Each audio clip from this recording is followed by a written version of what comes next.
All right, welcome back, folks. Today we got a good friend of mine, my buddy David Arquilla. He is a creative and a model and a brilliant dude and a finance guy. He does a bunch of stuff, and he's just a cool dude. So I'm excited to get to meet him. So David, why don't you let everybody else know, not to meet him, I know him, but for you to meet him. David, let Yeah. everybody know like who you are, where you're from, and yeah. Yeah, well, there's good to be here. As you mentioned, I do maybe I have a lot of balls in the air, maybe too many balls, but I live in New York. I've been here for over a decade. You and I met through, I'm so sorry, that was a notification, and I'm gonna put that on focus mode. No worries. Uh, you and I met through Anthony Apeson's class as Mhm. actors. Originally, I'm from Dayton, Ohio. Moved up here about gosh, like 12, almost 11 years ago, almost 12 years ago.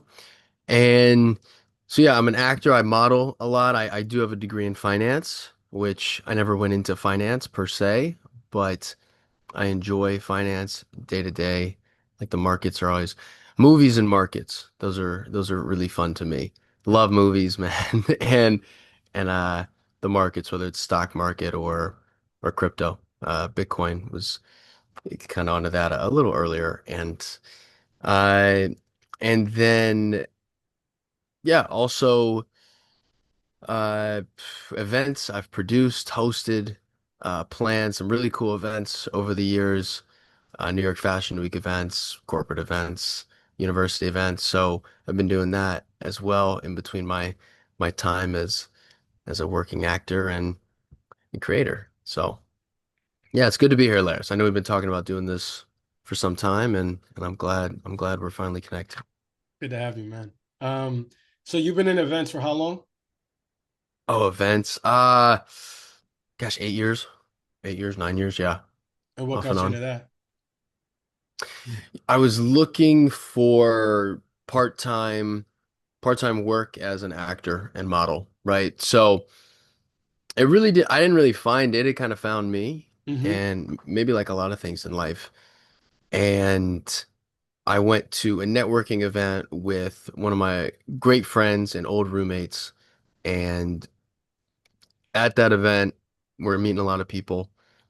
And I actually met the guy who put on the event, and we kept in touch. And he needed another team member to help him plan events, get new clients, uh, execute events, like just kind of be there, manage them, be on site.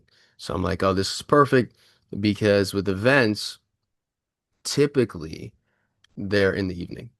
Not always, but typically they're in the evening. Hmm. And then maybe during the day, you'll do some stuff like venue visits, um, phone calls. Like this morning, I had a Zoom at like 8:30 about something coming up in October.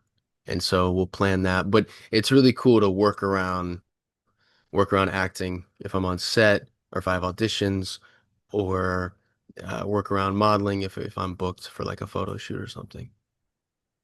What appeals to you about events? About events.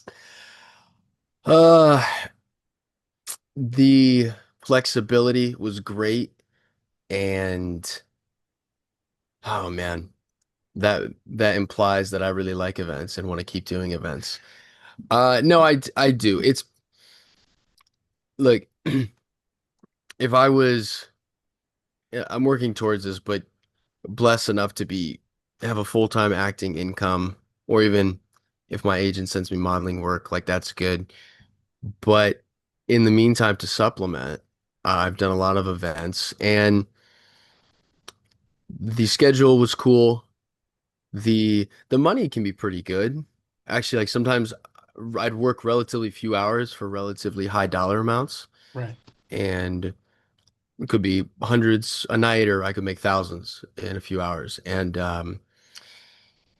the the people too. I think the more, if I'm just honest with myself over the years, which it's not always the easiest thing, but I do like people. I like being around people. I like serving people in some capacity, and that makes me feel good.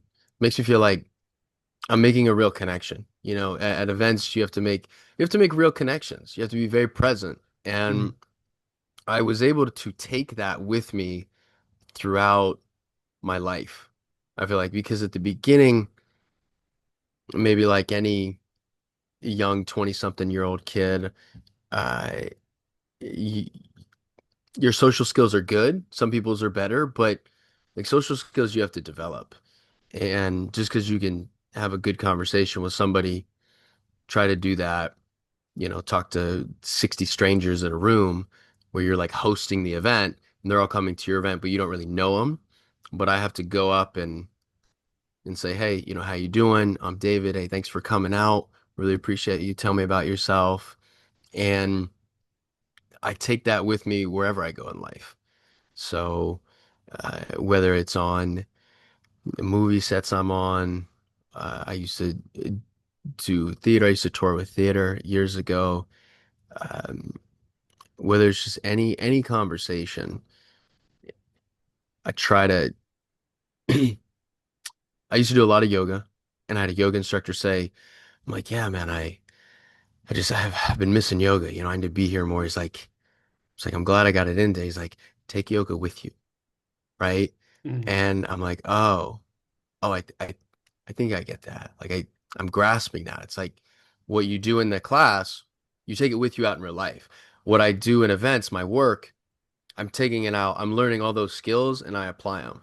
And it makes me really just a better people person, I think. And I can talk about a broad range of topics with people.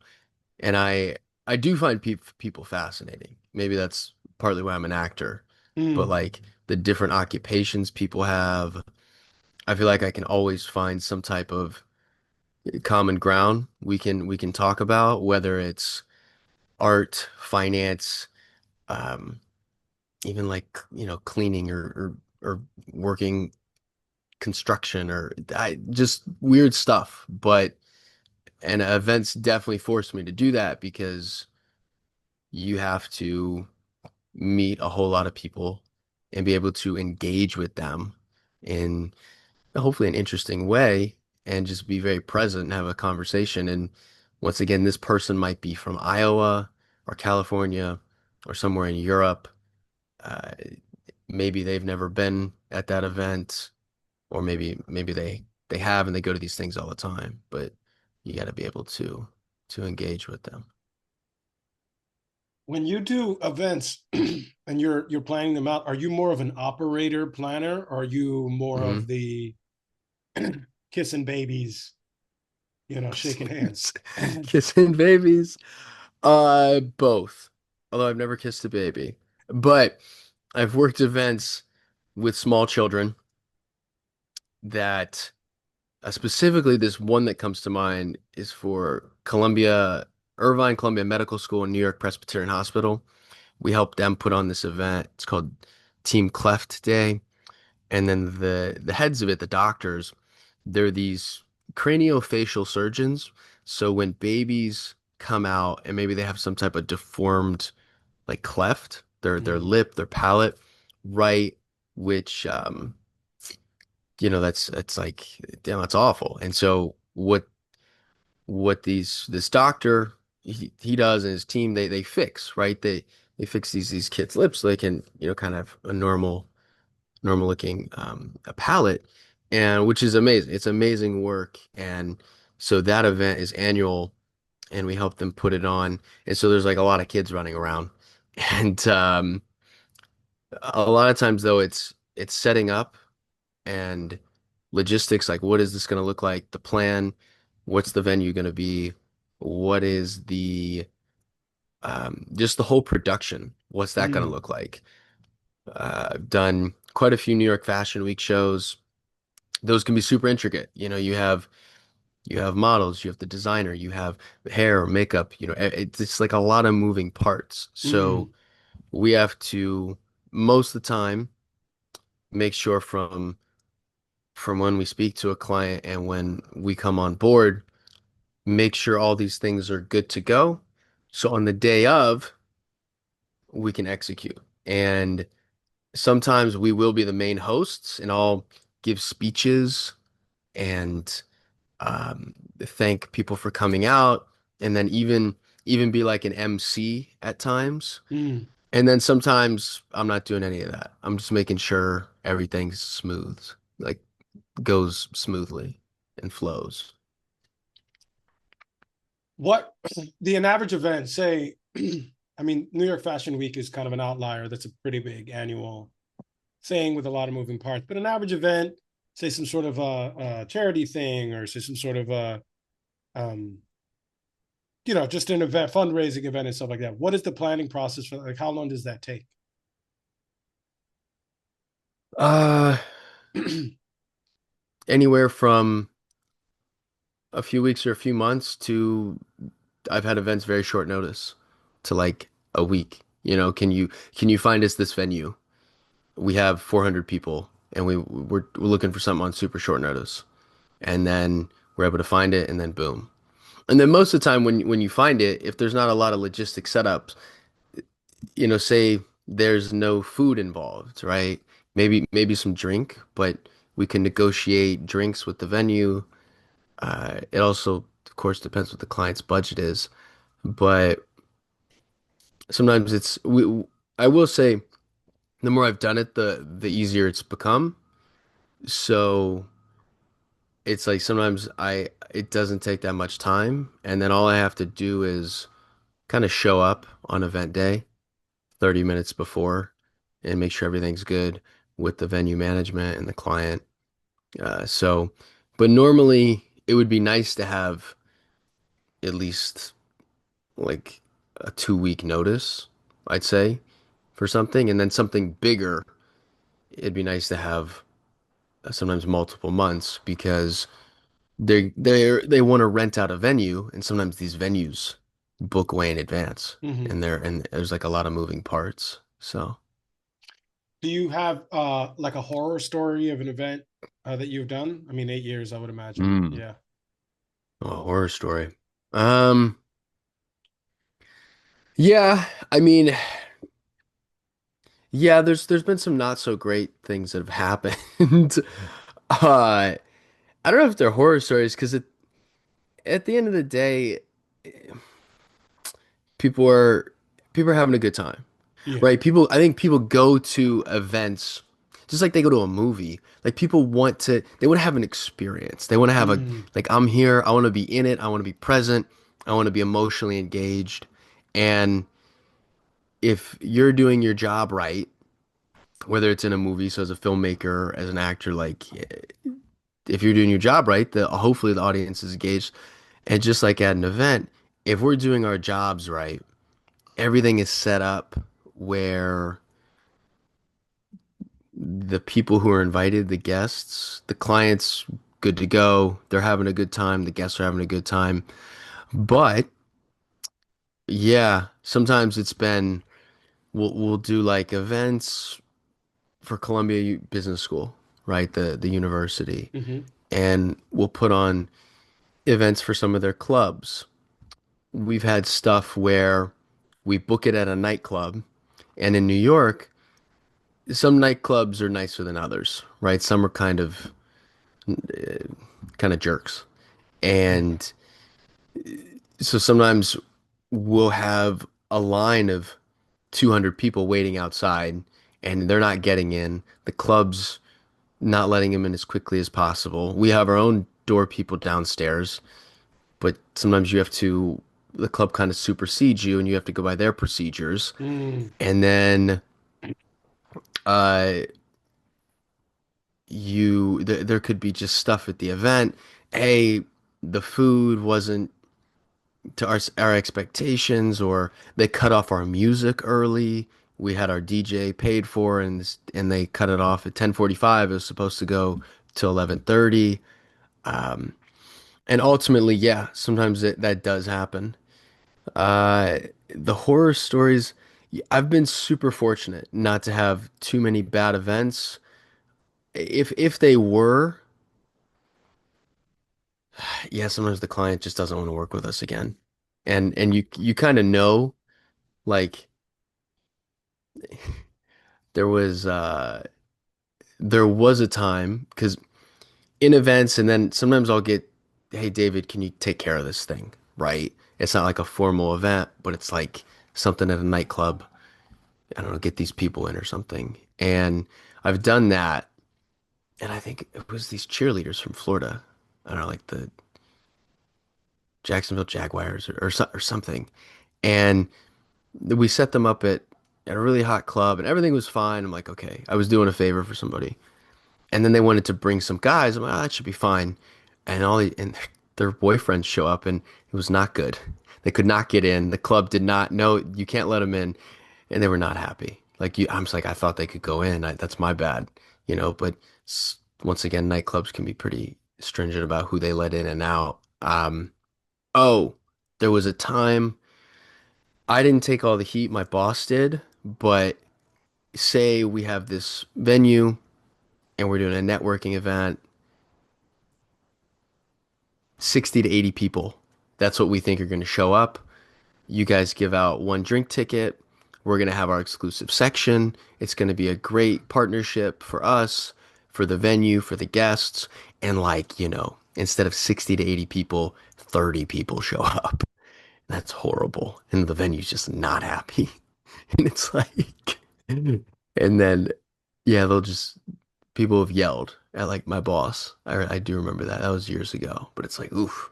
Because you're guaranteeing, hey, all these people are going to show up. And when they don't show up, it's like, yo, we staffed for you all. We uh, had these drinks. Like, you know what I mean?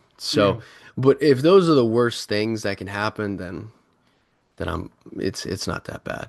You know what I mean? Like yeah, it could be way worse. yeah. I would imagine there's like a level of anxiety is not really the right word, but it's like there you can only control so much, right? You can do what you can do, but it's Yeah. like the venue, you can't control that. You can't control if all of a sudden people decide not to show up and stuff. Like you Yeah, can't control the weather. You can't control if somebody gets drunk that isn't involved with the event and a party, and all of a sudden it sort of bleeds over into what you're doing. Like that's true. uh it does remind me a lot of producing in a very real way. Sort of it's like you do all the other stuff you can do, but then there's always some factor, right? 100%. You can't control it all. Uh, you do your best to organize the event. You get the invites out, or the client gets the invites out, and it's a little anxious. Like in the back of my mind, I'm like, it's been an hour and we only have 30 people showing up. Where is everybody? Because it makes us look really bad. Mm, Or yeah, there's been some quite intoxicated people, especially at later night events, and it's like people who had to be kicked out sometimes, and that's like there's nothing I can do about that. That's the venue's call, but sometimes the client's just like, dude, like, they're my friend, or it's like, there's nothing I can do. Or I can IDs. Some people forget their IDs, and if you're going into like certain venues, you got to have it, and then we got to be like, yo, maybe let them in, or it's like on their phone and something like that. But I think you prepare as much as you can, like a producer, and then expect things to go as smoothly as they can, but just expect something will pop up that you just got to handle. And you just handle it.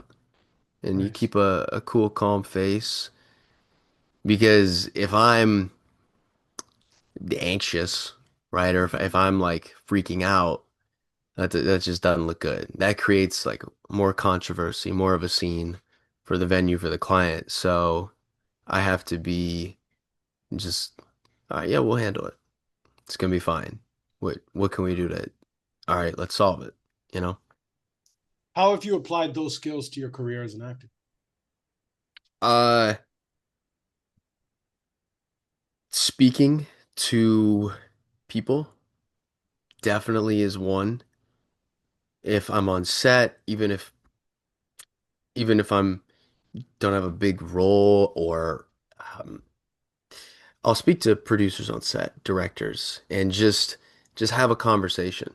Honestly, probably like this, right? You're doing a podcast, Mm-hmm. and so much of it is how are your skills at having a just a conversation? We're just having a conversation and being in the moment.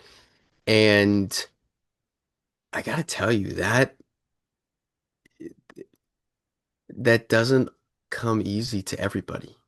And I don't know if like a percentage, if maybe the majority of the population does come easy to, or maybe it doesn't, but that has been a really good skill. I wish I would have learned it sooner because so much of uh, when you meet people, especially in the acting world, it's it's a conversation. Like, are you just like a kind of a normal person and Mm. can just be a human?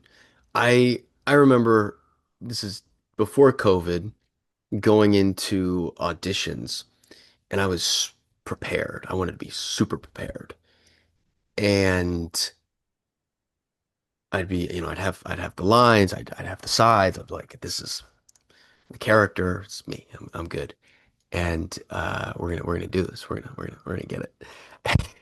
And then I'd do the scene, and the cast. I remember this one time, this casting director started asking me, "So tell me about yourself." You know, I'm just like, and I didn't really know how to answer that. Like I answered him, but yeah, I have a sister, and she's in at the time Oxford, Mississippi. She works for Ole Miss in sports. Oh yeah, tell me about that. Right, and it's like in my mind, I'm thinking, whoa. Like, don't you want to see my acting? Like that I can do this thing, this character. Like I spent a lot of time, but in looking back, I'm like, sometimes they just want to see you're cool and, can be around people for 12 hours a day and like you're just like a normal person having a conversation. And it's not about always the acting of itself. Like we need you to do that, but also tell me about yourself because in that casting director's mind, not my, 25-year-old mind. Like they're maybe going to see me for other things in the future. They want to build a relationship for other things in the future. And it's like it's the long game. Can we just start a relationship, right? I don't need everything right now, but can you just say hi and tell me about yourself? And I wish I was way better at that when I was younger, not only for acting, but just in life, because so much of it is just being able to say hi to the casting director, to the director, to the producer, to that girl that you like. Mm. And events have definitely taught me that. I would also say, uh, building relationships with clients. So there's some clients that we've had that it's like a one-off, which is it's never what you want, right? You want a client and then you do such a good job and it's such a great experience. Hey, we want to work with David again, next year for this same event, or we have an event, in 4 months. We think David and his company, the company I work for, Event Me, would be a great fit for. And that is, it goes back to relationships. My dad used to tell me life is about relationships. He told me that probably starting when I was like maybe in college or something. Did I you don't think high listen? school. No, no, not at all. None of Uh, us do. I, I didn't, I didn't get it. I just didn't get it. Yeah, yeah. And I didn't get it. You don't get it until he even told me like, God, I just moved to New York. I wasn't even in New York a year. And he had spoken to somebody he knew.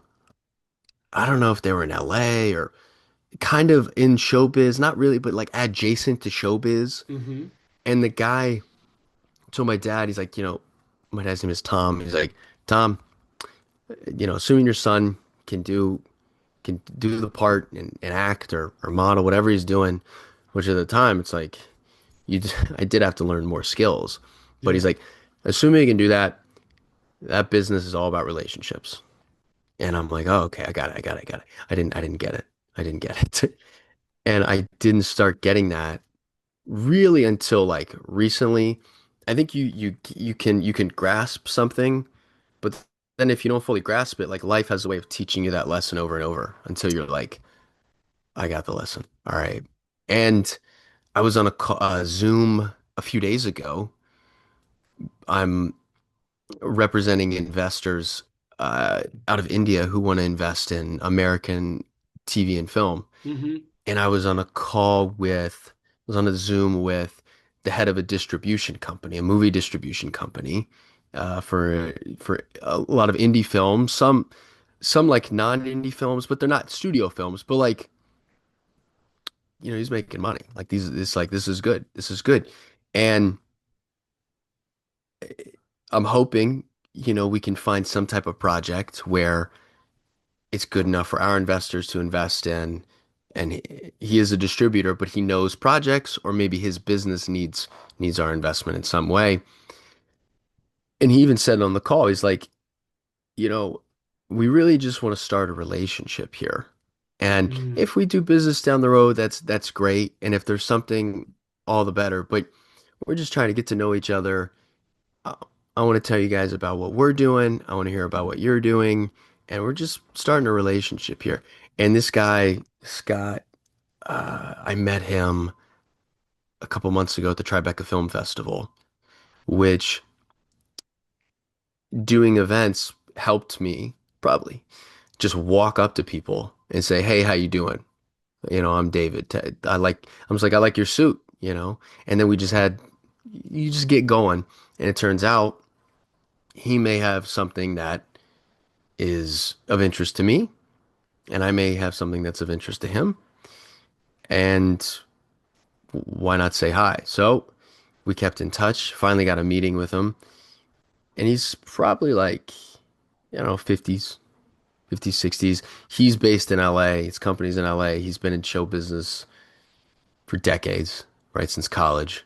On um, the producing side, he worked at Miramax Films, uh, like Harvey Weinstein's company. Worked elsewhere, but like he's been in the biz, and his experience showed. But even this guy's like, it's about relationships, Hmm. and so I would say events have helped me do that. Like the call I had this morning for the event, this will be the, I think, third year or fourth year in a row, maybe third year that that we're doing this event for um, for Columbia New York Presbyterian Hospital, and they could probably they don't have to have us. Like we do make things much easier, and they have a sensational experience, right? The one of the doctors like last year was sensational. We just want to do that again, but it's about the relationship. So how can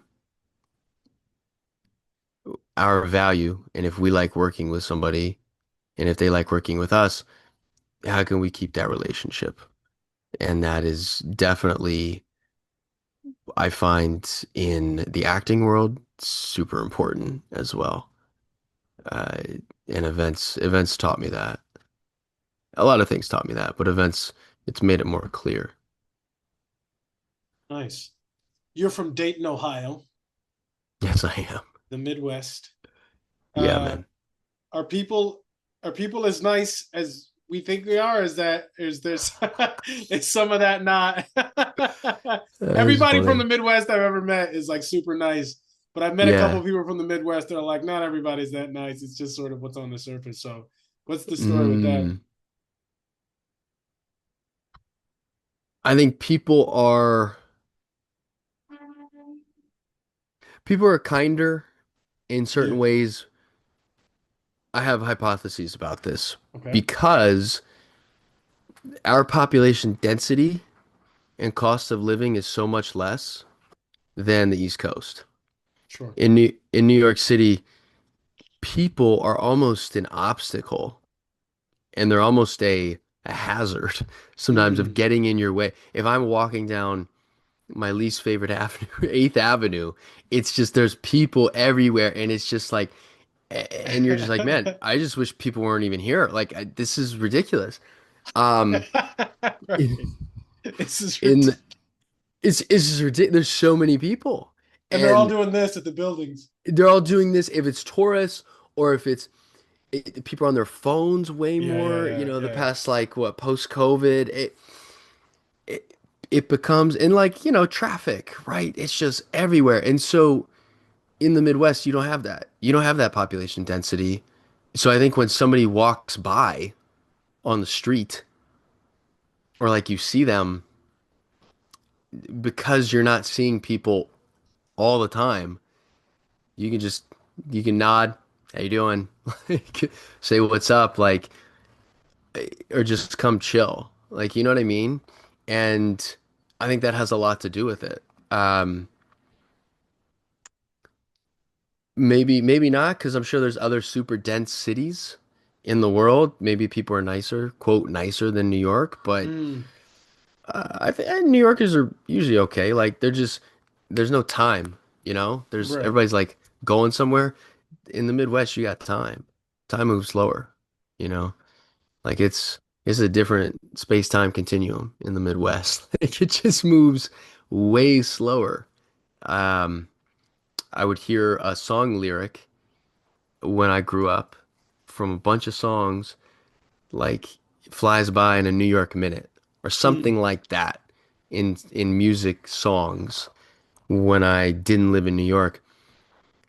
I get what they mean. Like a New York minute goes, but time other places, it's just like people take their time. Maybe they talk slower. Maybe they just your hustle sometimes doesn't need to be as much because it doesn't cost as much to live there. So New York, it just costs more money to breathe, costs more money to yeah. live there. And I hypothesize, I don't know, I that's got something to do with it, right? It's like if you're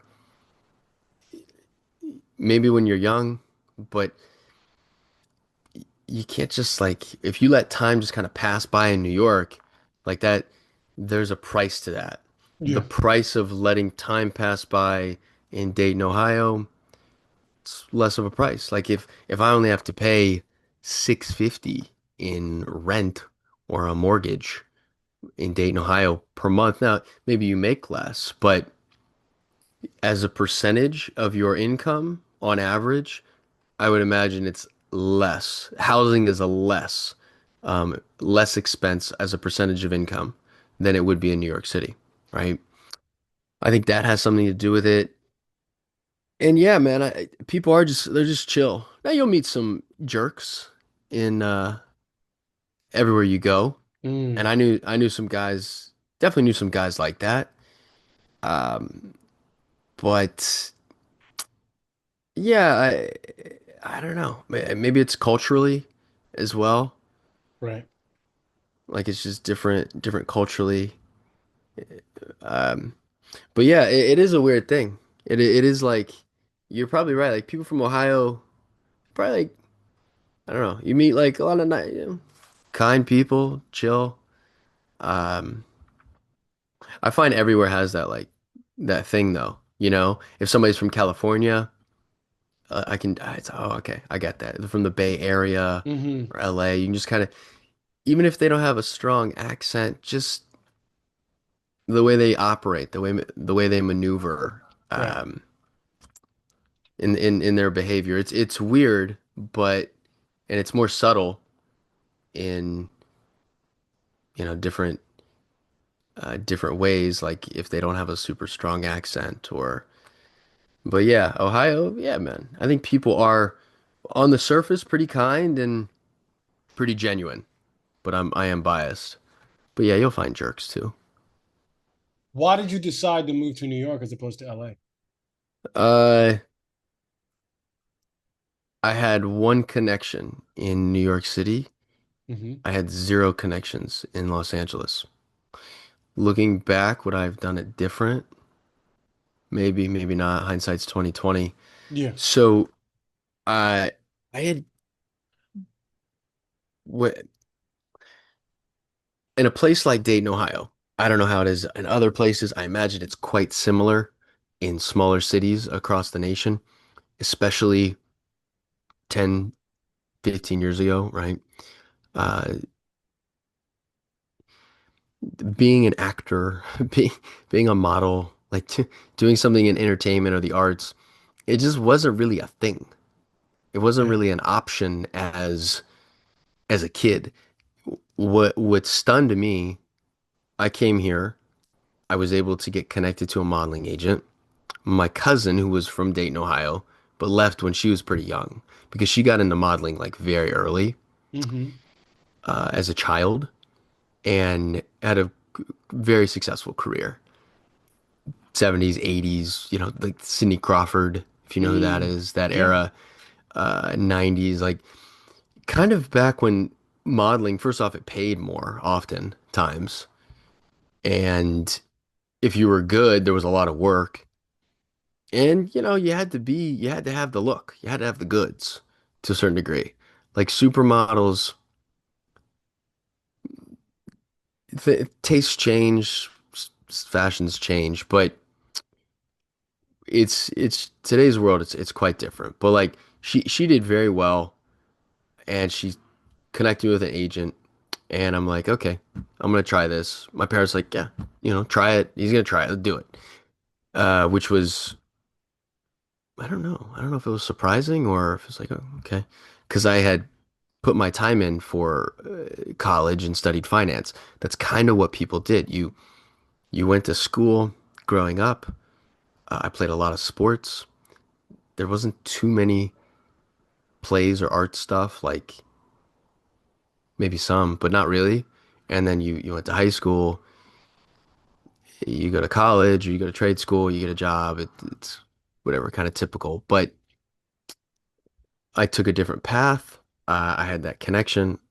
I'm like, I visited New York for finance in March 2013 with my finance club from Wright State University is where I went, which they have a very good acting program and theater program.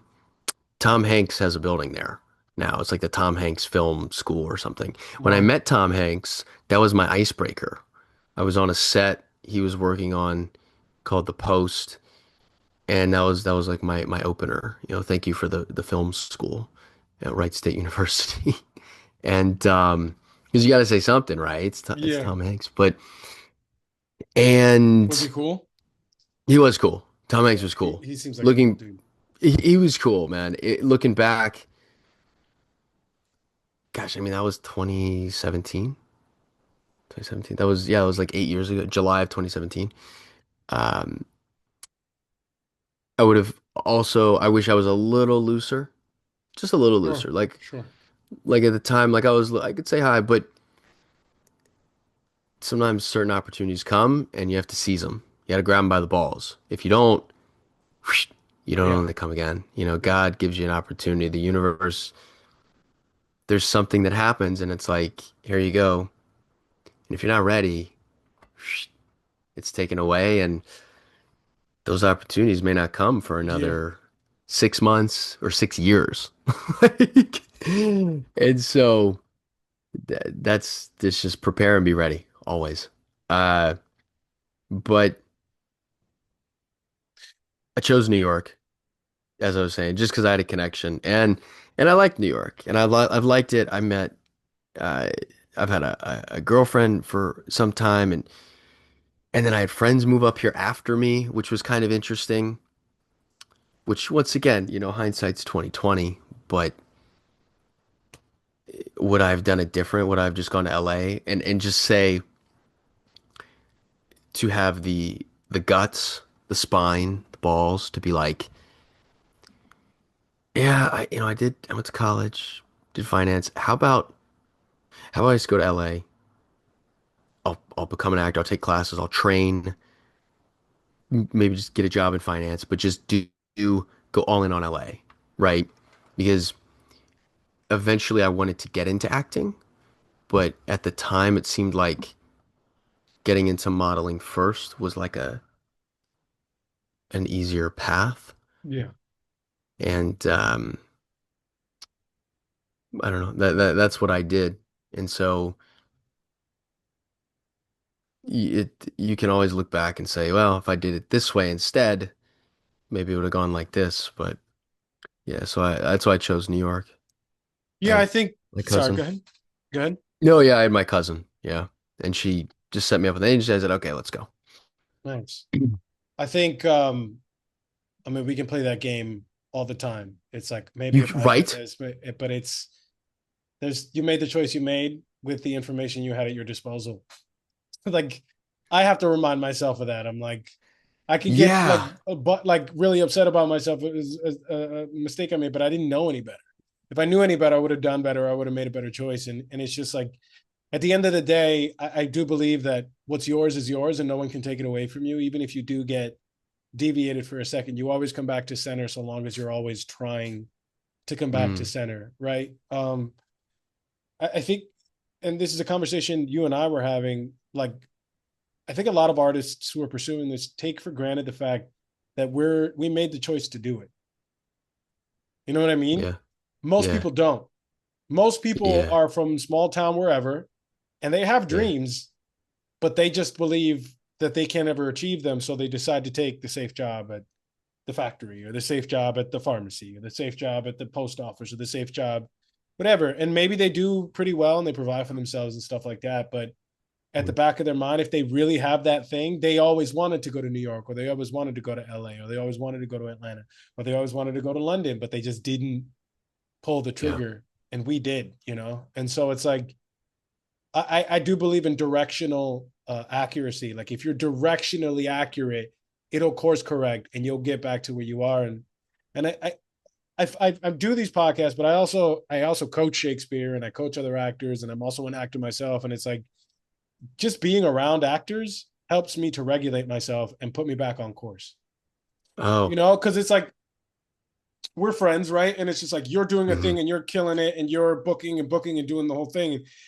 Maybe I'm not booking as much as I believe that I should be, but the fact that we're still all talking to each other and doing it at the same time, it's sort of like it rubs off, and it just like it's only a matter of time before. Not like you want to sort of hitch onto someone else's wagon, because that's not what it is, but you're in the mix, right? There was somebody I read this somewhere. This is about money. It's like if you want to get rich, money is like water, right? Like it's kind of like going to the pool. Like if you go to the pool, even if you go and like a bunch of people are swimming, say the people that are making a bunch of money, like if you just keep going to the pool, one of two things is going to happen. You're either going to get in and you're going to get wet, or you're going to leave. But like Yeah. no one just goes to the pool, watches everybody start swimming, and doesn't get in the pool and gets wet, right? Like Yeah. eventually water's going to hit you, or someone's going to throw you in the pool, or someone's going to splash you, and you're just going to get wet. So it's kind of like you're just around it and doing it and heading in that direction. It just starts to happen because that's where you're moving, you know? And so much of Mm, what this business is out of our control. The yeah. best we can do is say, I'm just going to move in this direction and do the things every single day that I'm supposed to do. And then whatever's meant to come from it will. And we don't know. And often, and this is a buddy of mine told me, he was like, often the universe gives you something much bigger and more beautiful than you could have ever planned for. Mm, But you just gotta, you know what I mean? Like, and so you just have to have the faith to do it, because it's, yeah. And also, when you have friends that are pursuing something, they see things in you that help you to achieve the things that you want to do, provided they're good friends. I mean, we've met people that are dirtbags that don't want you to do well because they hate yeah. themselves. Um, Yeah, that's really good. You be in the mix. You want to be in the mix. And if yeah. I'm not in the mix as an actor or even just creatively, it's like that old show, the Dead Zone. It's the dead zone, man. Mm, I I feel like heavy, and I'm not even there's no momentum, right. right? So whenever you get momentum as an actor, as a creator, even in life, I guess maybe with other professions, you want to keep it. You want to keep that momentum because it's way easier just to kind of keep cruising with that Yeah. momentum than stop and I got to start this back up again. And maybe it was ne a necessary stop, and maybe you had to recenter yourself here to then go and start that thing again. But yeah, it's like if you're in the pool, just keep swimming. Like if you're in the doing the thing, if you're around people, just keep doing it. I remember Samuel L. Jackson said something along that lines. I forget what play he was doing. He did kind of a famous play. Denzel Washington, I think, was in it. There was other actors in it, and they were getting, what did he say, poached. Like they were getting picked, right? And he was doing the play. And these guys, oh, did you hear? He just got paid to do this movie. Oh, did you? He just over here. He's got paid. He's like, you know what? At that point, I knew I was around. Like I was around. Like people are Mm, guys I'm working with. They're getting picked to do this other thing and doing. And he's like, so I just at that point I just kept going, like yeah. because I knew something was gonna come about. Yeah, it 100%, man. And it's like success is contagious, I think. Yeah, If you get around yeah, it other is. successful people, it's only a matter of time. It's only a matter of Yes. time before you're successful. And so are mind viruses, right? Like if you're around a bunch of people that are That's a good negative, point. that are bad people, that are saying shit about other people, that are being negative and trying to peak, it's only a matter of time. It's only a Before you matter of start time, doing it, yeah, I right? know. Before you start doing it, Right. because we're tribal creatures, right? Like we, and something happens to us when we get into groups where we're Yeah. just like, we just start all thinking the same. All of our brains start vibrating on the same frequency. Um, it was sort of, you and I trained with Anthony Abison, like that's where we met. And uh, there's a group of us that you know about, obviously the it's called the A Money All Stars, but it was started by Hmm. a friend of ours, Katie Kong, and this is a post pandemic group that started as a result of the class that we were, and we meet every 2 weeks. The great part about that group is people book. We're all booking shit in the group, right? Like all of us are Hmm. doing really cool stuff. But even when we were training with Anthony in the class, I remember when I first went to the class, and I've been in several acting classes. I've been in the sort of places where it's sort of like it's like a guru class where the teacher is the guru. He's the guy. I was in an acting class once. I actually went to the conservatory where he would have Wednesday night class. He would have Wednesday class, and he would have breaks. And at the break, people would line up to say hi to him. Really? At It the was like break, at the break. It was like to not at pay. the end. No, it was like to pay homage. Like it was wild. Like, and he would sit Wow. on the stage, play homage, and then you would go and you would just take it. And it was just like so bizarre. And I noticed in that class, I was like, no one ever worked. No one ever Really? worked. No one booked work in that class. And people were in that class for 7, 8 years, and no one was booking work. Hmm. When I got to Anthony Avison's class, I remember day one, he used to be at the producers club. And remember, he used to stack classes. He would have whatever 2 hour sections, and they would stack them back to Yeah, back. like 3 to 5, 5 to 7, 7 to 9 Right. Like that was was the Tuesday, yeah. Thursday thing. And then he would Those have are two things. 12:30 to 2:30 and two To thirty two to four thirty thirty or to whatever it was on Monday, Wednesday. exactly. Yeah. And I got into class, and I remember this is day one, and people were lined up to wait for the other class to finish. And one person was like, "Oh, I just got pinned for this recurring. Oh, I'm on a chemistry read for the series regular. Oh, I just did this thing for this Marvel movie." I was like, "Whoa!" Like these guys, they're booking major work. Yeah. And I remember, not only were the people booking major work, everybody was super cool. Everybody was good looking. Everybody was really kind. Everybody was like super humble. Like, and I was like, oh shit. And then on top of that, Anthony explicitly stated, after 2 years, I kick you out of the class. He's like, I don't Hmm. want you here for years. And I was like, oh my, I was like, I had gone from an environment that was really toxic and really, with a teacher that just was like a bit of a megalomaniac. He was a talented guy and he did attract a lot of great teachers, but it wasn't a healthy environment for acting, to a guy who loved his students so much that he was willing to kick them out and send them out into the jungle. And you can tell by the quality of the people that he was attracting there. And I realized, I was like, oh, I'm going to be really successful in this group of people by virtue of the fact that I'm in this group of people. And it was a validating thing for me, right? It was like a self-reinforcing thing for me. So it's like if you find yourself in a group of people where you either are the best actor in the room, or you don't necessarily like the people around, or you don't feel good in the environment, it's a key that you need to get out of that environment and get into an environment where the people are healthy, and they're physically healthy, psychologically healthy, emotionally healthy. They have a good head on their shoulders about the industry, because that's going to rub off eventually. Because you're going to have Mhm. one or two things. You're either going to have to join that group and start thinking the way that those people do, or you're going to get kicked out. And we had somebody in our group that actually got kicked out because he was being a bit of a fire starter. And he's like, you can't stay here. Mm. Um, and I mean that to say is that group that we were in was only a 6 to 9 minute window. And you and I are still friends years later. Greg, Yeah. another buddy of ours, Greg, we're friends years later. We've been in that group for 3 years, in that group that I'm talking about Oh, you every mean other week. month, 6 to 9 month window. 6 to 9 month Yeah. window. Right. Yeah. All the people in our section, uh, who, yeah, I guess it was about 6 to 9 months. That Because was I was it. there a little, yeah, I was there, I guess, a little longer, but Greg didn't get there till, I guess, yeah, 2019. Right. Did you get there 2019? I got there, I think I got there 2019, at the beginning of 2019. And then I Wow. stayed Okay. up until the pandemic. But Yeah. there were most of us, like half of the group wasn't in there the whole time. It kind of staggered. But like the core Yeah. group of friends that like are still hanging, like, and it's like, oh, it was only a 9 month window in 2019, basically, when Right. we're all in class and whatever, because Anthony he went online for the last few years. He's back in person now. But Yeah.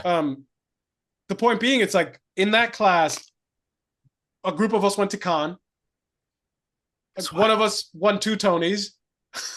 No one got pinned as a series regular. Like no Yeah. one, a national commercial. Like it's like holy shit. But it just goes to show the group matters, the environment matters, and in any successful endeavor, whether it was the Judd Apatow of the early aughts in the 2000s, Right. Seth the the Rogen. the Judd Seth Apatow, Rogen, yeah. the groundlings of the late Oh 90s, yeah. the SNL fucking classes, like even the first SNL, like Chevy Chase and Phil Hart and all those people. Like Yeah. it's always a chunk of people all coming up at the same time, and then they all sort of make it.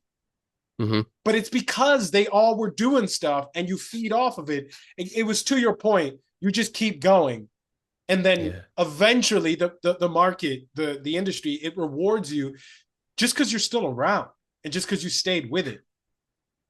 Yeah. You know what I You mean? gotta And it, you no, it is. You gotta be around to sometimes you just gotta be around to catch it, a right. little bit. Like yeah. Like you gotta be near the pool to get wet. Like Yes. you do. It's if you're just not, then yeah, that happens. That kind of goes back to like relationships, right? Because if you're out of sight, out of mind, but if you're top of mind, how do you stay like you're top of mind? Because somebody will just think of you. You know, before this, I was talking to a writer and producer about a project he's creating, and he wants me to act in it. And it was it was crazy how I don't even know. I did a short film with him that he wrote 5 years ago in 2020, just before it was like March of 2020, but before the New York City like shut down. Mm, And and we haven't, I mean, we've kept in touch a little bit here and there, but not maybe on social media. He sees my stuff, or I'll like a post to his or something, but not like that. You know what I mean? yeah. Like, but I remember he was viewing my story one day, and I'm building myself a new website, and I had my new headshots in there, and I just snapped it on a story, and then he's like, "Yo, send me these." It's like I got a project for you, and I'm like, "All right, we'll see what happens, right?" Because Right. you just see where things go. And but Sure. he's like, but he sent me the script. He sent me the first two episodes, and then the female lead connected with me on Instagram, and he was like, dude, whoa, I mean, and before this podcast, I had this great call with him about this series he's developing. I'm like, this is like this is a dope series. Right. And it was just like, how did you just got to be around it? Like he sees my one thing and then DMs me, or you just never know how that is. But you're right. If you're coming up and you're feeding off this and you're feeding off that and you're around it, you're kind of in the vicinity, um, things do happen. Think like really good things do happen. Planting those seeds, Yeah. right? And then just keep watering them. And I feel like that's how like bankers sometimes make money, right? If you're just like Yeah. around a lot of money, then eventually you're gonna get more fees and stuff Well, from yeah, it's certain like, types of bankers. well, you just like you get more reference points, I feel like, right? I mean, yeah, I believe, right? Like, and That's a then good way to put it. you start to see the code in the matrix, so to speak. And then it's Oh, like, I love that. because you see things that other people just don't. It's like we're all using a lens in the world, right? Mm-hmm. Mm-hmm. Part of the value, I think, in talking to other people is, how do you see the world? Because you're seeing things I don't see. And I said, Yeah. you have certain results that I don't have. It's because you see Yeah. the world differently, and then you act, you see it, and then you can act upon it. Accordingly, how you see the world, right? Right. From And so it's like, you're okay, observing. Yeah. correct. It was like, I need to know how you see the world, because there was, so this is what I learned, and we were talking about this the other day. I was like, when I look at, I started recently to look at successful people, and I was like, okay, this person has something that I want, whether it's some sort of connection, whether it's some sort of, not that I want to take theirs, but they're in essence, they've attained something that I want to attain for myself. Mm-hmm. Because you can, the negative, the shadow side of that is envy. Like, I want to take his thing, because no, it's not that I want to take his thing. It's like he did something and he attained something, and I was like, how can I attain that same thing for myself? And I was like, okay, Mm-hmm. well, it means he's doing certain things for sure, Mm-hmm. but he's also not doing certain things that I'm probably doing that I need to stop doing in order to attain those things. Because I learned this, it was like, it isn't always what I'm not doing. It's sometimes what I am doing that's preventing me from getting the thing that I want, that's actually holding me back. Think about it like the gym. Wait, say that again. I'm For sorry. example, it's Sometimes it's some not what I'm not doing. It's what I it's am something. doing. Sometimes the road to success is what is lies in me stopping doing what is preventing me from getting the thing. Like, sometimes we think of success as like, okay, I'm gonna go get this thing, or I'm gonna do this thing to attain this thing. But sometimes you're doing the wrong thing, or you're doing something that's actively preventing you from attaining that thing. For example, Oh, if your goal is to get in shape, yeah. right? What do you do to get in shape? You go to the gym, you work out consistently. Hmm. Cool. You burn X amount of calories. Well, there's another end to that. You can't just work out and go to the gym. You also have to eat right. Because if I'm eating burgers and French fries every single day, I'm working out super, super hard, but then I go home and I have pizza and burger and French fries. It doesn't matter how hard I work out in the gym. I'm still Yeah. eating like shit. So I'm never going to attain my goals. You have to eat well and stop eating like shit Hmm. in order to get the thing. You know what I mean? I Um, do. and so Yeah. it's like, You have to okay, subtract you have to subtract as well as add. as well It's as add. both. Yeah. Because some people they just burn and they just go hard, but they're Yeah. burning so much more gas than they need, because they have this giant anchor, because they're doing all Yeah. of this, they have all of these negative habits. And some people just remove the negative habits, but they never go. Ah, So I think interesting. it's really both, right? It's sort of like, you want the engine that goes really, really fast, but you also want to eliminate drag. You have to do them both to go as fast as you Yeah. can go. And so Yeah. I've learned that. I'm like, okay, yeah, I know I have to do this thing, but where am I dragging? Like, where do I have drag? And then I'm like, okay, let me stop drinking and see how I do for 9 months or 6 months or whatever. Okay. Nice. Let me stop eating certain things, or let me say, okay, I'm only going to eat certain things on a certain day, and let me see how I feel after a few weeks. And what I'm finding is, like, first of all, we have a lot more coping mechanisms than we think we do, right? And a coping mechanism just isn't just alcohol or shitty food. A coping mechanism is watching too much TV. A coping Mm. mechanism is scrolling on social media. A coping Mm. mechanism is getting into shitty relationships with people over and over and over and over and over and over again. because that Mm. that that saps your energy. It literally sucks life force. Imagine if you're dating a Yeah, girl and fights in relationships are normal, but if you're always fighting every single day, when are you ever going to have the energy to build anything? that's so true. That's so true.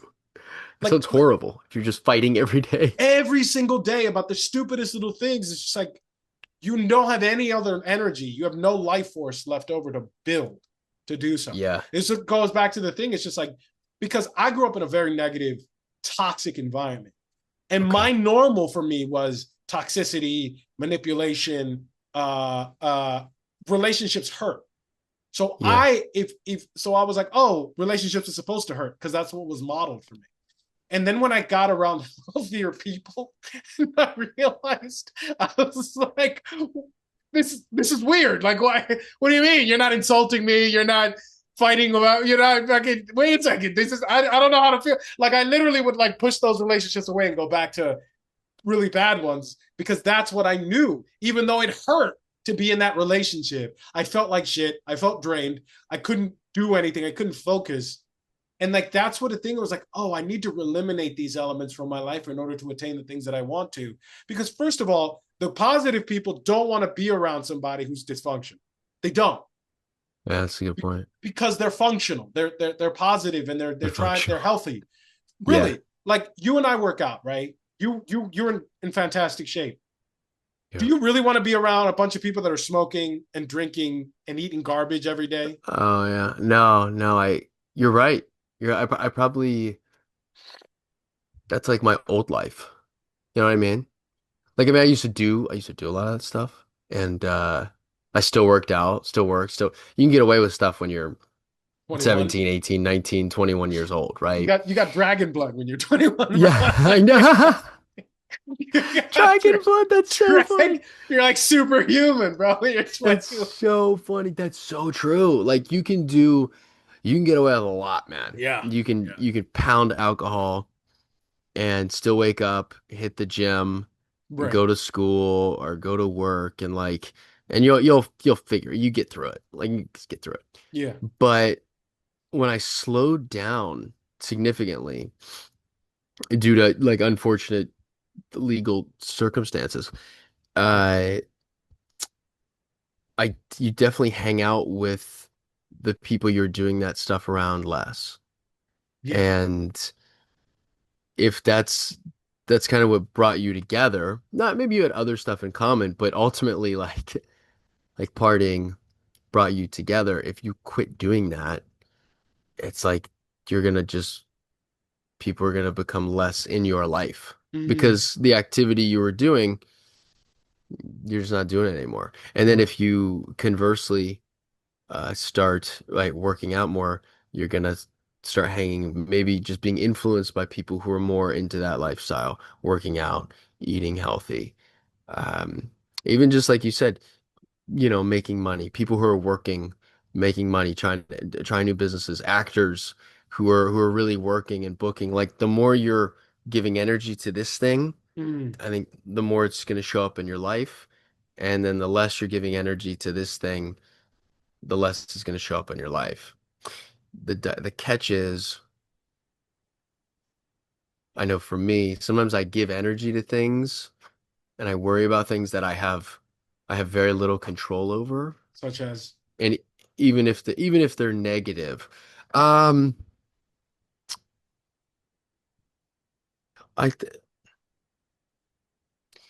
just not meeting certain expectations in Mm-hmm. life, right? I want to be by this age, this successful, have this much money, or booked this many roles and movies, and it's just like when I don't do that, I have to change the lens I'm observing life through, and be like, because there's a disconnect between what I wanted and the results I got, and some in my control, some not, right? Like some things they happen to everybody. COVID just it happened to everybody. So you handle it differently, but ultimately it affected the world globally in some way. And if you continue to give energy to something that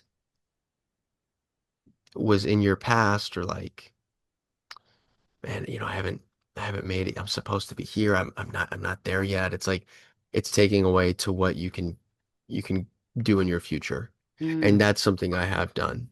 And Because I haven't done this. in what way do you think it takes it away? It takes away from your future. Mm, if I'm playing over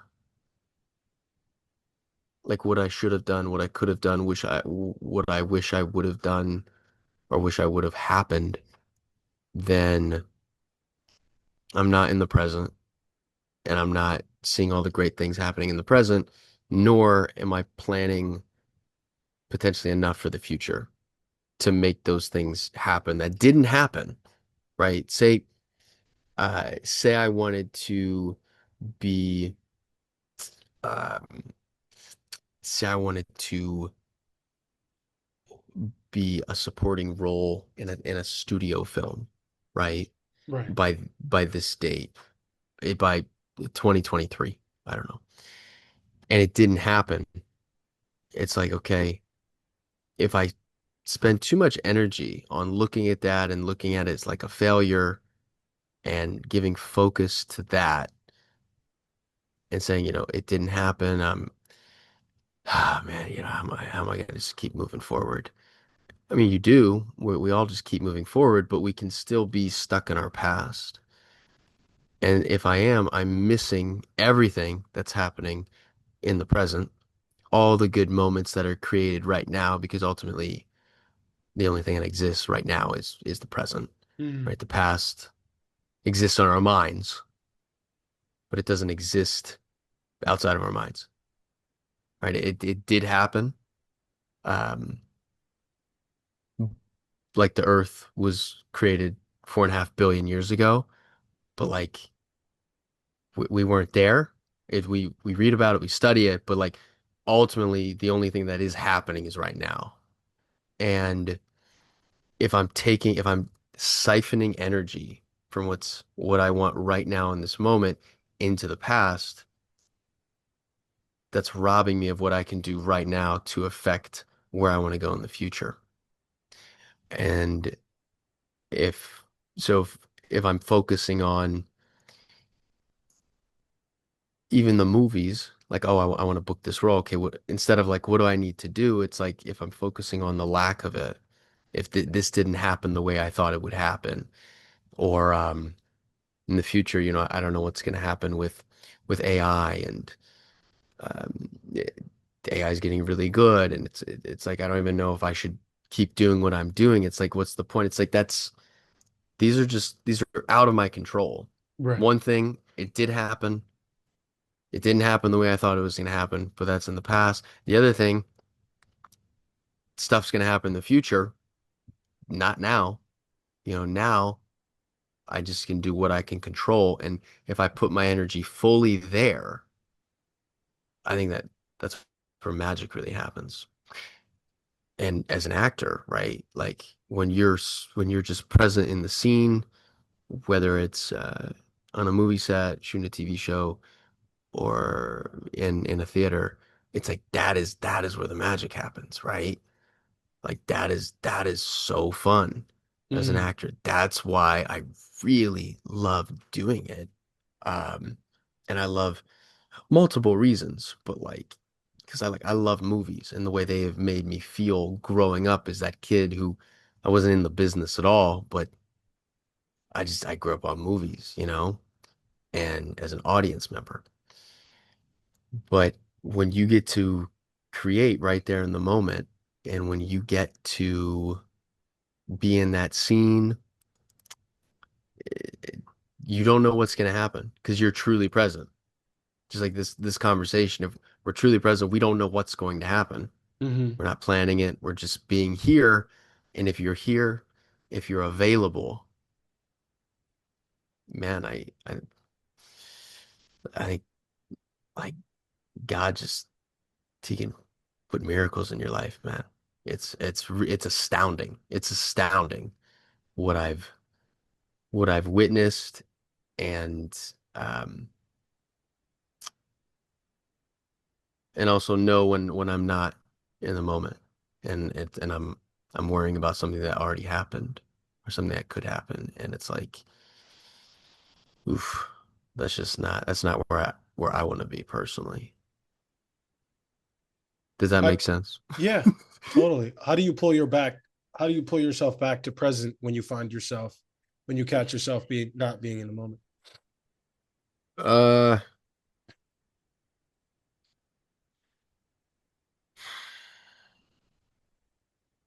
some ways are better than others. I find working out is really good. Muay Thai is really good. Mm, Yoga, football is that's right. I really like playing football. Meditation's really good. Uh, just sitting, breathing, writing. I like just write it all out. My girlfriend Gina will sometimes get on me, like, because very, she enjoys the moments. She enjoys the day, mm, right? Even if life, she had some ups and downs, and maybe life didn't exactly go as the way she wanted. It's like she's not gonna let that get in the way with enjoying today, right? And so like she'll remind me, um, and sometimes I don't. Sometimes I also t taking an action, even like a small action mm, of if okay, so if I'm worried about my something regarding acting, it's like, okay, maybe I can just take a small action to progress as an actor today. right. If I'm worried about my health or the way I look physically or whatever, it's like just get to the gym. Take a small go for a walk, right? Something that brings me back to this moment because in this moment for us, everything's everything's fine. Right? Yeah. We're not in an active combat zone. We're not we're not starving to death. Like those things do exist in other parts of the world, but not here. And so I really have the comfort of thinking about the past and the future because if situations are that desperate in the present, you don't think about the past or the future because you have to be right there. You have to, whether it's a fight, whether it's, I got to find food to feed my family today. Um, and I do get why people, I think like drugs, like, and drugs is it's like an encompassing word. Yeah. I don't necessarily agree with all the time, but stereotypically, drinking alcohol, or smoking weed, or cannabis, even when people do other drugs, people say it's like to escape. I think there's some of that, definitely, but it also, you can kind of escape from what you have going on in your life, and Hmm. then you can go into the moment. Like if you're drinking and having a good time with your friends, you're in the moment, Right. and that feels so good. And so whatever I can do just to get back to that present moment where that's where all the good stuff happens. If I want to create a movie, I I can work on that movie. I can plan it for the future. I can visualize it, but ultimately it starts from the present moment. The You now. have to right now. You got to write the movie. You got to work on the movie. You got to film the movie. Even if it's uh, your health or whatever it is, like well, you got, the weights don't lift themselves. Like Yeah. there's there's a day where you do have to go to the gym and do or go for a walk or whatever that is, or start playing that sport, and that only happens in the present. And it's I think it's harder to be present sometimes today. Why? Just like technology, we can always go from this world, right? You and I are having a conversation. We're in two different places. We're very present for the conversation, but it is in two different places. Right. So because we're not in the same room together, we even lose a little something. Just like the energy we feed off each other, behavior, little mannerisms that you can see my face, you can see, this like a movie, but there's stuff happening in other parts of your body Right. and people pick up on it. People pick up on it, even if it's subconsciously. And I can go from this world that we're in, I'm in my apartment, you're in your apartment, to to the virtual world. I can see what's going on in other parts of the world, whether that's news, events, whether that's I can look at other people's lives. I can look at whatever I want on the internet, which is really cool and it's a great tool, but I do think it can take me away from the present moment.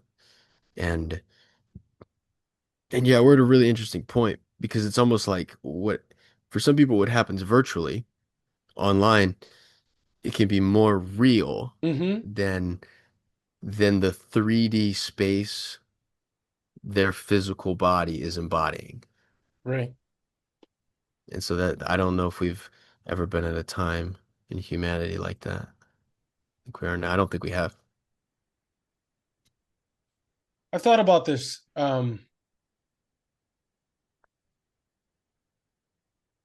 I think that there are a couple frameworks to look at. Like people think that technology is like we have all these new technologies. I really did think that the technology is just a manifestation of what's already there. In the Hmm. sense that like we always sought as human beings, we seek as human beings to be transported.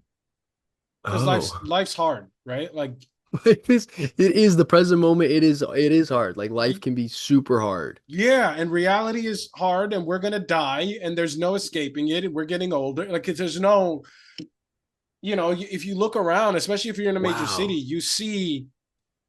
you see homeless people, you see people drug Yeah, addicts, you man. see the elderly, you see the blind, you see all of humanity and Yeah. especially in New York, we live in a this is people forget it's a fucking island. It's an island, right? It's an island. It is It's a very island, bro. large island. It's a very dense island, but it is an island nonetheless. And what I mean is New York, I mean the city as in Manhattan, right? But that's really when Yeah. people think about New York, they think about Manhattan, right? Um, Right. and if you just look around, you go, Jesus Christ, like I'm gonna be sick someday, or I'm gonna be Oh, I that know. for but for the grace of God, there go I if you see a homeless guy. Like if you're actually tuned in, Yeah. and so what do we go to see stories for? To transport ourselves into another time and place, right? To be nostalgic about a time we never lived in. And I Mm. think as artists, we have this on steroids because we can so easily tap into the imaginary world. That's a great point. Um, but Wow. Yeah. like that's why we watch football games. That's why Bro. we go to plays. It's why we watch fire. Like we're like, we want to be connected to something. Just take us out of this Connect me, reality for like a transport second. me. Transport me and let me forget the fact that I'm for $50,000 in debt, or I don't know how I'm going to take care of my kids, or my marriage is failing, or whatever else. And so when you're looking at the Yeah. phone, this virtual world, it's so Hmm. much more interesting than the real world that you're actually living, or at least that's what you think it is, because it Yeah. transports you away from it. And so the phone, they're only giving us what we've already gone to movies for. And human beings, we used to sit Yes. around a campfire and someone used to put on costumes like tell us a story. And that's because that's Yes. what we do. That's what our job was in the village. We would put on costumes and we would emulate the hunt, or we would Yeah. emulate some love story that they saw, that's what they were putting on cave walls. And so it's just social media and being online is merely what it's always been, but it's now at the power of our hands, and we can transport ourselves whenever we feel like it, as opposed to Right. getting dressed and getting ready and making plans and going to a theater, or going to a movie theater, going to a regular theater. um There's Point less B, friction. there's much less There's friction. way less friction between the transporting what you're doing, which is could be problematic for me. Well, right. Well, but it's the same way. It's like if you think about porn. Yeah, What is porn? It's you need some sort of like you need stimulation or whatever. But what was it before? You used to have to go on a like you go on a date. You walk across a room. You say, "Hey, I right. like you." What's that? You engage in a conversation. You exchange information. Then you got to go plan it, and then you got to go and do the. And people still date, obviously, but like in order to get to the really something like that isn't really about the sexual aspects. It's about connection. Hmm. It's about connection with another human being. Hmm. And porn, social media, all these other things are like they're like super stimulants for the thing that we really Yeah, need. The social element of social media is the oh, we're all sitting in a room watching a show together and enjoying it together. together. Oh, Yeah, we're all that's sitting what a around. movie is or a It's TV show. exactly what Yeah, it is. It's yeah, exactly what it is. Families used to sit down and watch the same television show at the right. same time, but now families are all watching their own show at the same time. But there's still what we really need is the communal element. What we're really looking for is the communal element, the societal element of all of us engaging in a common thing. And Hmm. so I think I personally think there's still hope because people still go to concerts. Yes. They still all collectively pay exorbitant ticket prices, $75 or whatever. I don't think it's exorbitant. I think it's worth it if you have if you find value in that to go watch an individual, right? But now you have that memory. Yeah. But You have I mean, yeah, you have the memory, you have the experience. you have the Like memory, it's the in your experience, body, it's in your mind. It's right? Right. And I think that like we're still hungry for that. There is yes. no. This is millions of years of evolution. Substitute there's no substitute for that element. But I think that we've become so accustomed to like the fast food of social media Uh-huh. that like it's just easier to do. But I really do believe also that we're coming out of it. Because I Oh. know I've spoken to a lot of people that are like, I just can't date people online anymore. Like, please, Hmm. can we just meet? Can we just have a conversation and just can we just decide in the moment and then just go on a date potentially, whatever? Can we just go and like people still want to go to movies? Can we just go to a play? Like we're still hungry for it because this we didn't evolve for this, man. We didn't evolve for these phones and to have an experience. That's not what we weren't meant to watch films on that. We weren't meant to experience one another on that, the news or anything else. Like, um, yeah, I think that like when it comes to the future of where we're going as a society and it's filmmakers, we actually are more necessary than ever before, specifically because so much of the stuff that we are consuming is commoditized. Yeah. But real creativity Yeah, it comes from is. the individual. It doesn't come from like, oh, this is good in a focus group or this is what everybody's going to like in marketing, right? Like it's like, oh, this came from my soul, my specific experience. Like you, David, are a singular individual.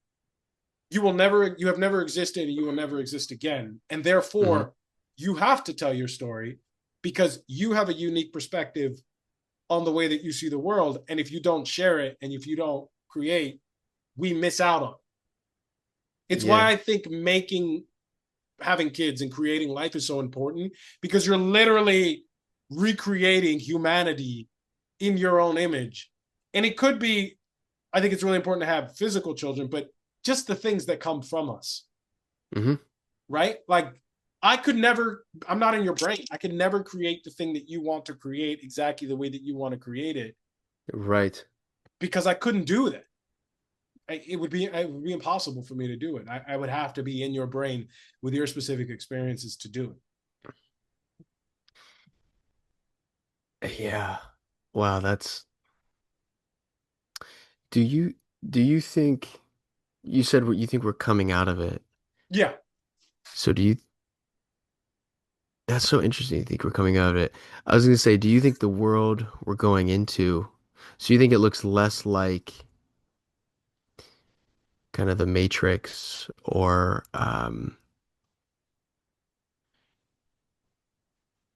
there was two famous dystopian future books. One called 1984, George Hmm. Orwell, Yep. and the other called A Brave New World. Yeah. And I remember Lex Friedman brought this up on Joe Rogan's podcast. I don't know, maybe 2023, 2022, 2023. And Lex was like, I think it's less of 1984 and more, and which is interesting because like you do see in our present time encroachment of government organizations and Hmm. governments, like very 1984-esque, right? Double speak, double think, like the censors, and you just there's that, but then there's a Brave New World where if 1984 is like dystopian and dark, a Brave New World's imagine it's like cotton candy and Yeah. colorful and everything's and he said a Brave New World. I'm like, that's interesting. I like that book. I think I told you that in 2022, 2021 I was reading that book and then in I found out they made a TV series which was terrific. It only lasted one season, but I loved it. Yeah. And the world that is created in a Brave New World is humans are like so good at things. It's almost like perfect.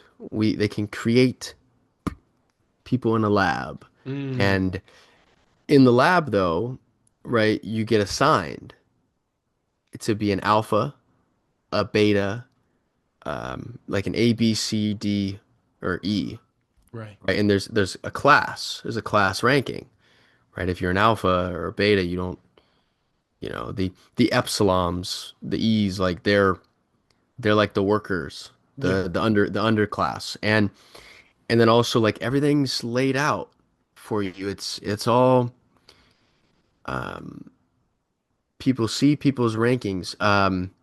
The parties everyone goes to because they have time and they're called feelies. I think they're called feelies, Yeah. where they feel that it's really like a big orgy, but Yeah. they want it they're like feeling things and like it was so weird and interesting and like perfect, and everything's like Mm. polished and sterile, but like, hi, how are you today? Right. And Right.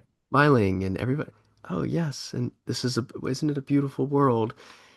And I don't know what world we're heading into. I maybe it's a combination of many things Yeah. because I do know what you're saying with the social media. Like people do want to do things in real life and meet people in just real person, date in real person. Um, and also you have great success with things that are streaming, right? Like I think of a Twitch. I don't know if you like know Yeah. anything I'm about familiar with Twitch. Twitch. Yeah. Right, yeah, Twitch. Like things things that are like streaming, I suppose that does connect you to real people. And Hmm. like if I'm streaming this, people can follow me and what I'm streaming, but it just it's like more confirmation of also there's like this matrix world going on. Right. And we're setting this virtual world up to be uh so appealing and so beautiful on the phone, beautiful colors and that I don't know where I'm going with this, but it'll just be an interesting future. And you're right in the sense of the creativity. I think it has to come from you and your Yeah. soul. It's like there is such like an essence to each person that when something like comes from us, um it's like whoa. But that's even being to a certain degree commoditized, which is it feels weird. It feels like icky because with AI, you can make like a song, like an artist, like an AI artist, and then it's a song and it's singing about things like emotional things, but it came from a machine that doesn't have any emotion. So Mm. it can train and like be technically efficient and sound, but you're missing that human element, which is so I wonder, I don't know, in 25 years if people will be so used to that, right? That I don't human element and creativity I don't think continues so. to, I oh, think good. I personally think Yeah. we can feel the difference. Yeah. I think we can feel the difference. But nature is more powerful than machine. Hmm. Like, Nature's really powerful. people really do believe that, like, oh, AI is gonna da da da. Humanity, the human brain is so it is the most advanced, complicated machine on the planet. Yeah. Yeah. That and it's gonna take, I think, a very long time in order for machines to take over what we can do. We are unbelievably complex. The stuff that we can create. I go to the Met at least a couple times a year, the Metropolitan Museum here in New York City. Beautiful. Yeah. Favorite exhibit is the Greek exhibit with the Oh, sculptures. And you're by the like, Greeks. I look at it and I go, you can see the folds in the old men's skin. You can see the Yeah. lines in the face. You can see the crow's feet. I'm like, human beings took a chisel Yeah. and sculpted that thing 2,500 years ago. Human being, that wasn't a fucking machine. That was a person did Right. that on marble. Give me a break, dude. Give me a It's break. Give me a yeah, it's so break. Like, incredible. it's the simple fact that you know that a person did that is wondrous. It Yeah, it is is. awe-inspiring. It's Yeah. like people did this. Like I remember that when I went to Paris for the first, I was like, I just couldn't believe that human beings made a place that looked like this. Paris is so beautiful. I was like, well, I was like, what is? I literally couldn't stop, just like looking around. I was like, I would just go down like a back street, and then all of a sudden I would come out, and I was in like the esplanade or the garden of a palace, like Wow. that. The city just explodes, and all of a sudden you're in gardens. Mhm. But it's so many places like that in the city are like that. To think that a human being can conceive of that and then make it in the world, that's God. There is no machine that could ever do that. That is the creator embedded in man, and then man explains it out. And so we are hungry for that. It's Yeah, we specifically are. because so much of the things have become machine. I think we're going to go back to things being tangible. Because if you walk into a building, for Really. example, that's made of marble and Yeah. oak and onyx and like real things, you don't have to touch anything. You can just walk in and you feel different. You do feel different. You just Yeah. feel different when you're in a building that's real, that's made of these substances that came from the ground and had to be cultivated by man, as opposed to a building, say that, well, something a little bit more modern, where it's just sort of like sterile and whatever. And so Yeah, sterile. That's the word. I'm part of my work, and part of what I want to do is just like is to build things in the world that come from of the earth that Hmm. we can actually touch, because it affects us in a very significant way. Beauty begets beauty. Like there's a healing element to it, Yes. right? There's a even walking in the park that I walk near my house, which is man-made, but it incorporates nature.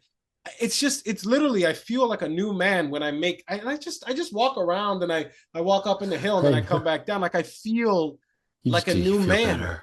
I You feel just way feel so better. much better. And I'm like, oh Yeah. wow.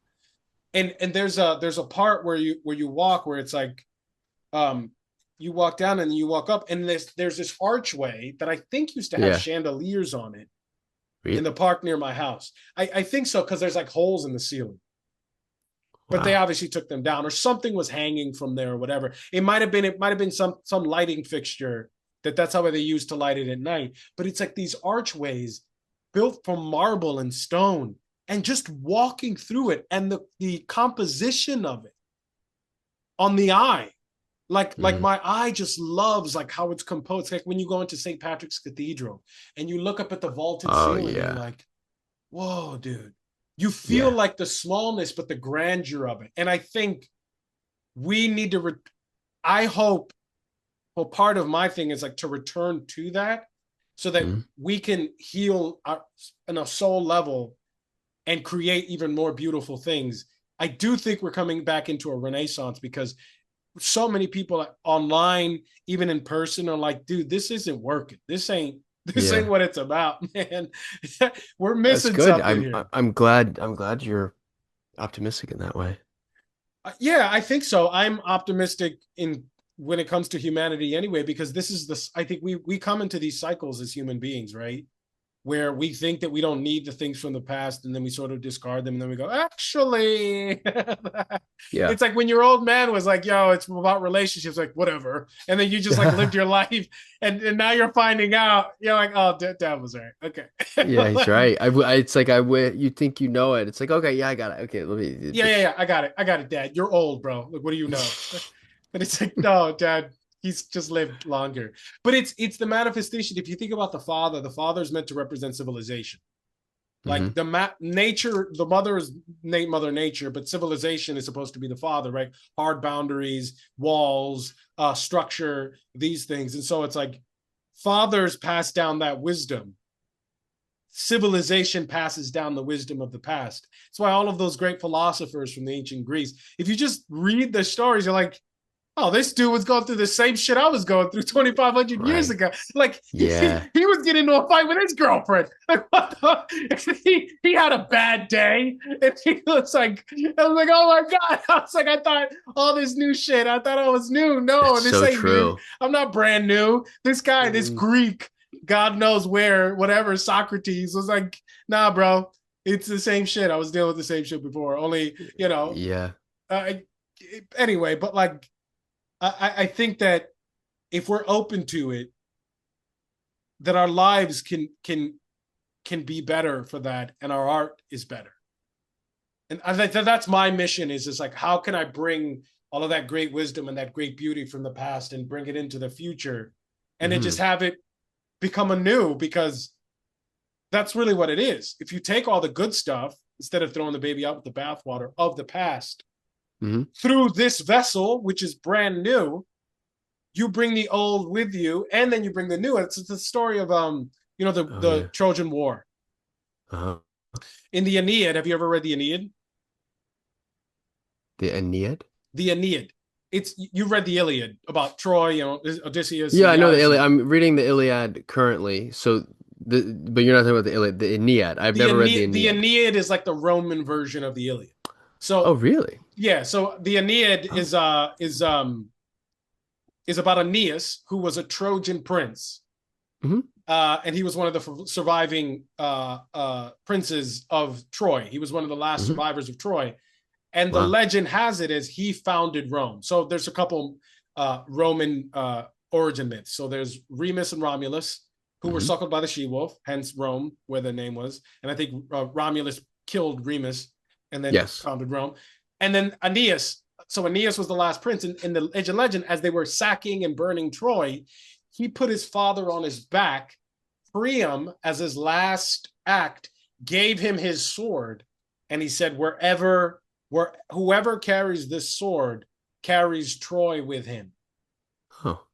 And so basically, Aeneas took Priam's sword. Priam was the king of Troy as he was dying, carried his father on his back, and then he went on a journey not unlike Odysseus, and he fell in love with he fell in love with Dido, who was the queen of Carthage. Eventually, landed in Italy and Really? founded Rome From from Troy. Troy. Okay. Right. And the Aeneid was just about his odyssey through the Aegean and through the Mediterranean to found Rome. Interesting. And so basically he took the civilization of Troy and these that ancient Greek wisdom, which Troy technically is in Turkey, and then he used that to lay the foundation for Roman society. Wow. And so the whole thing Wow. was him carrying his father on his shoulder, is him carrying the wisdom of Troy and his father and his civilization. And the sword is also the wisdom, but also the very thing that will defend this wisdom with him. And he's carrying it with him. It's like you carry the wisdom of your father forward to whatever you decide, whatever kingdom you decide to found. Oh, I see. Okay. So like that's why it's like super, that's why it's so important to take all of that old wisdom when we carry it. And because he's a new thing, it's gonna be a new thing, but still it's gonna be colored with with things of the past, Right. wisdom of the past. That makes sense. Well, yeah, actually, that's a really interesting story. The Ennead. Okay. I would also say that even like with all the technology of today and, being made in the future, it is only possible because of like everything that's come before it. So like you can generate art like with AI. It's like that's only possible because we've had incredible renderings of Right. people painting and photography and it is funny like you go to the Met, you said you look at some of these statues, they're just like wow. Or Yeah. and throughout the world you could do that, you could recreate that same statue with a machine and it would hardly be as valuable out of the same material, and like there would be very little value to it. Mm-hmm. And that just speaks, yeah, it speaks the scarcity of what like of that human creation touch, like how incredible that is that a human or humans sculpted this statue. And because you could like try to 3D print it today, but it just wouldn't. It's just like it's a decoration. Right. Yeah, but it's not priceless. It's not 2,500 years old, and no one's going to care about this statue in 2,500 years, but they will care about that statue that's already 2,500 years old, Right. and it will last hopefully for another 2,500 years. 100%, man. Um, David, we're at time, brother. This Yeah. has been an awesome Okay. Wow. conversation. It's almost 2 hours already. So um, let us know sort of like what you're up to real quick and then where people can find you, like your handles and stuff. You got any Yeah. projects coming up? Absolutely. David Arquilla, davidarquilla.com, Instagram at David Arquilla, uh, TikTok, David Arquilla, YouTube. Right now, I'm working on some things on my own. I've written some comedy sketches. I'm filming. Uh, in addition, I have um, I don't know what's coming up sometimes. Like I'm in a transition. I've been creating and writing and filming things on my own or getting ready to. And like I said, some people are have some projects they've reached out to me about. We'll see where they go, but I'm in a period of transition, man. And I look forward to what it looks like when it's all said and done. And just being comfortable in that, just being comfortable in it, because I know a lot of artists, actors, sometimes, at least for me, like the dreaded question when I'm out, at a party or networking or whatever. Oh, what are you up to? What have you been in? What's happening? What's going on? Mm-hmm. It's like, and sometimes when you just don't have a good answer, it feels, ugh, it's like, oh my God, here we go. But what lies ahead of me, I'm excited for, even if I don't know what it is, what movies I'm gonna be in, what TV projects, what theater, and but I know like right now I'm just preparing that foundation, investing time in my own work, um, looking at partnering with maybe with some new representation, and also join you all again on Thursday evenings. I think that'll be terrific. I've been working a lot on Thursdays sometimes, but I would like to make that happen. See you, see the Anthony Apes and A Money gang, and yeah, to be continued. But check me out, David Arquilla. You'll find some good stuff, IMDb, and many more to come. What it looks like, God only knows. But I keep doing my thing, and I have faith, and it's gonna be magical. Yes, it will, my friend. David, you're the Yeah. man. One of my favorite people on planet Earth, and it's been a pleasure, man. Thank you, Laris. I appreciate that, man. You got it. Talk It's soon, man. talk soon, brother. Back at you. Talk soon, dude. Peace. Peace, man.